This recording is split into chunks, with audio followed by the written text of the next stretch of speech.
Israel और Hamas में cease fire deal से गाजा में शांति की बात कही जा रही है, मगर इसके उलट गाजा से एक और वीडियो भी सामने आया है जिसमें हमास लड़ाके जश्न मनाते हुए नजर आ रहे हैं, अपने हाथों में बंदूकों को लहराते और गाजा के लोगों का जोश बढ़ाते दिख रहे हैं। इजरायली सैनिकों की घर वापसी के बाद हमास ने एक बार फिर गाजा पर अपना कब्जा जमा लिया है।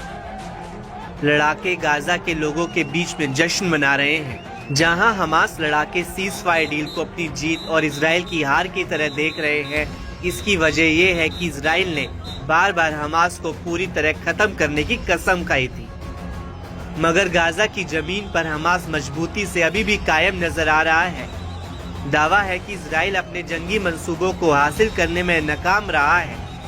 कई इजरायली नेता भी सीज फायर समझौते को अपनी हार मान रहे हैं। इतना ही नहीं, इजराइल के मंत्री इतेमार बेन गवीर ने युद्ध विराम को सरेंडर बताते हुए सरकार से इस्तीफा दिया था। इस बीच तेल अवीव यूनिवर्सिटी के रिसर्चर ने बंधक सौदे और युद्ध विराम को इजराइल की नाकामी बताया है। डॉक्टर माइकल मिल्स्टेन ने कहा कि हमास गाजा में एक प्रमुख ताकत के रूप में बड़ी वापसी कर रहे हैं। उनकी पोजीशन खराब नहीं है। हमारे लिए कहना भयानक है क्योंकि हम एक पस्त हारे हुए संगठन को देखना चाहते थे। इस सौदे ने हमें सीमाओं और स्पष्ट रणनीति के बिना युद्ध में फंसने से बचाया है।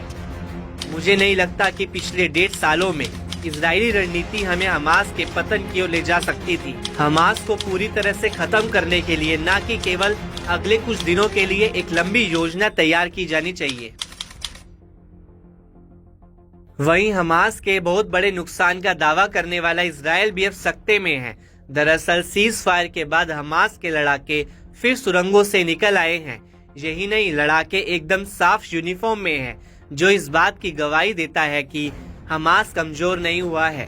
उसके लड़ाके अभी भी एक्टिव हैं। लड़ाकों के पास अभी भी हथियारों को बहुत बड़ा जखीरा मौजूद है।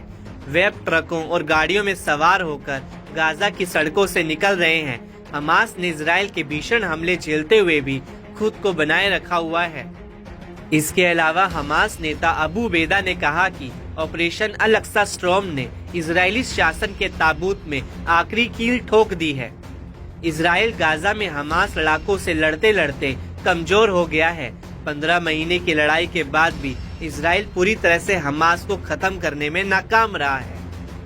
नेतन्याहू ने बार बार ये दोहराया है कि वह हमास को पूरी तरह से तबाह कर देंगे, मगर हमास को बुनियादी चोट पहुंचाने, उसके कई कमांडरों को मारने के बावजूद भी हमास पूरी तरह से खत्म नहीं हुआ, बल्कि वह हमेशा नए नए अवतार में दिखा है।